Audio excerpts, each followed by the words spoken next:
Yes, mates, how's it going? My name's Lee.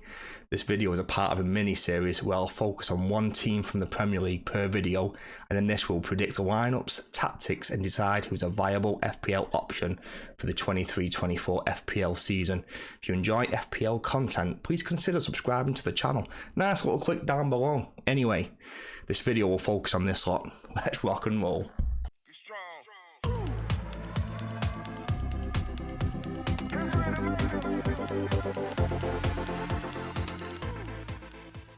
So at the start of the season, I think Liverpool will line up in a 4-3-3 with Alisson in goal, Trent, Canate, Van Dijk and Robertson in the back line, with Szoboszlai, Curtis Jones and McAllister in midfield, with Salah, Gakpo and Jota up front. So when Liverpool attack, Trent will move into the midfield area next to Curtis Jones, and they'll have a back line of Canate, Van Dijk and Robertson, with Trent just in front next to Curtis Jones. In front of those two will be Szoboszlai and McAllister, making a little box, and in front of those will be Salah, Gakpo and Jota. So it's just really kind of hard to predict who's actually going to start in that forward line. And it could be Darwin could come in, Diaz could come in. You could see from the pre-season on the left-hand side, they've all had decent returns within those games. There's just like a ridiculous stat of Salah getting 6 assists within those games. So you notice every single player's got a little symbol next to the name. The X means that I don't think they're seen as a viable option in FPL. Someone like Robertson, who was an option a few years ago, I think he's just too defensive now. He doesn't bomb up and down the wing as much as he used to, even though pre-season seems to suggest otherwise. I think once the season starts, he will stay back quite a lot. I don't see Szoboszlai or Jones as options right now, and Szoboszlai is just more to do with the price. He's a little bit too expensive. I don't know how he's going to play. I don't know what to expect from him, but it could become an option if we start seeing some form and some quality performances from him. Curtis Jones, he's a defensive mid, and they really need a defensive mid in my opinion. Like, they've sold Fabinho, they've sold Jordan Henderson, and I think they really need to go out and replace that.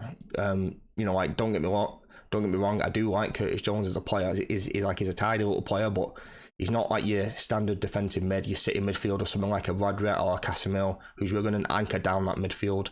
And I think that takes away some of Trent's attacking prowess if he needs to babysit Curtis Jones in midfield. So the only real player that I see as a viable option from this Liverpool team is Salah.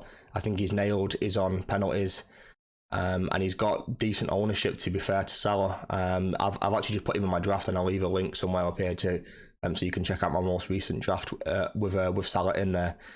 Like, he's the one that I think is nailed, and I'm trying to weigh up, is it worth the risk of not owning Salah? And I'm not sure, to be honest. Like, it's a scary thought. Like if he bangs against Chelsea and Bournemouth and you've got no way to get to Salah, then I can see people panicking and taking hits early on, and that's not something I want to do. You can see Liverpool's fixtures in the top right hand corner. They've got Chelsea away in the first game, and they're expected to score 1.54 goals within that game. It's a 26% chance to keep a clean sheet. I think that's been a little bit generous on the clean sheet side. I think they'll score a lot of goals, but they'll concede a lot of goals throughout this season. They've got a really nice game in game week 2 where they're expected to score 2.48 goals in that game. There's a 44% chance to keep a clean sheet. So over those opening fixtures, they're expected to score about 9 goals in those first 5 games, and they're potentially going to keep 1.6 clean sheets in that time frame. Like I said a moment ago, I do think those are a little bit kind, and I think they will concede a lot of goals. I think those clean sheet percentages are quite high, unless they sign a defensive midfielder to anchor down that midfield. And I think there's a higher chance that they do keep some clean sheets. Earlier on in the pre-season, Trent would have been a tick or even a star player, but they're so poor defensively, and his position when they do attack is so deep that it doesn't get involved in the attacking play, that it makes me not want to own him from that point of view. So even in my most recent draft, I've actually taken Trent out and I've gone down the Salah route instead, to try and move some funds around and go down that route instead.